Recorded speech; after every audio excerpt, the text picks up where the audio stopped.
Hello again. Two recent news items show clearly that the trans business has now reached a point where it's time for ordinary people, those like me who have no stake in the game, to speak out and to ask whether the present trends might not be going a little too far. The first story is from London theatres, which are determined to be with it and show that they are sensitive to the needs of transsexuals. It seems that some transsexuals who are wearing the clothes of or attempting to pass as members of the opposite sex feel awkward about using the lavatories designed for the gender to which they aspire.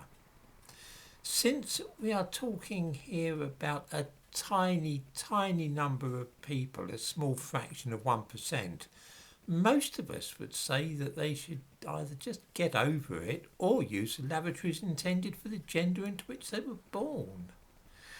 It is hardly our affair, certainly none of our business. However, it is now made our business. The Playhouse Theatre in Northumberland Avenue in London's West End has now designated its lavatories as gender neutral. This means that there is a line of urinals past which women must walk if they wish to relieve themselves.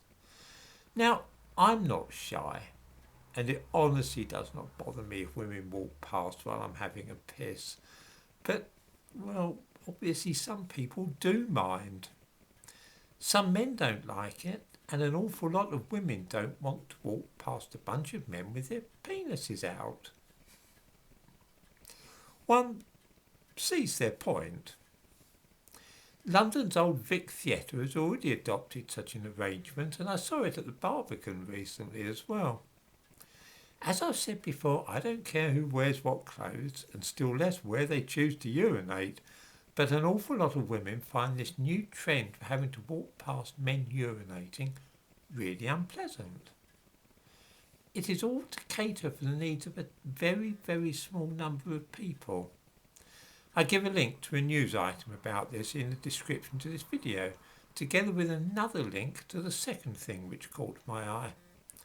I'm sure that most viewers know that there is a certain amount of controversy about the idea of people who were born physically male competing in women's sporting events. Their size, muscles and testosterone give them an unfair advantage over women. Leah Thomas recently won a women's swimming competition in the American Ivy League Championships. She previously competed in this league as a male swimmer and was very fast because she was very strong. Now, although in possession of that same physique that was so handy for winning races against men, Thomas has won the 500-yard freestyle against women, which many of us feel is unfair. We can see Thomas in the thumbnail to this video. I'm frankly not surprised that she won the race. What makes the whole thing even weirder is that in the women's team in which Thomas competed was somebody called Yitzhak Hennig, who was born a woman, but had her breast removed because she thinks she's a man. This person competed in the same women's event wearing swimming trunks and looking outwardly like a man. Women are objecting to all this because one way or another they feel they are being cheated. Many do not wish to compete against either a female who has had a double mastectomy, nor a man who has run races as a man but now says he's a woman. I can see their point.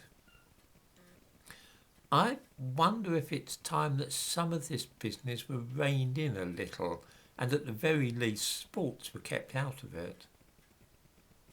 I think too that most people would prefer to use lavatories which were segregated by gender.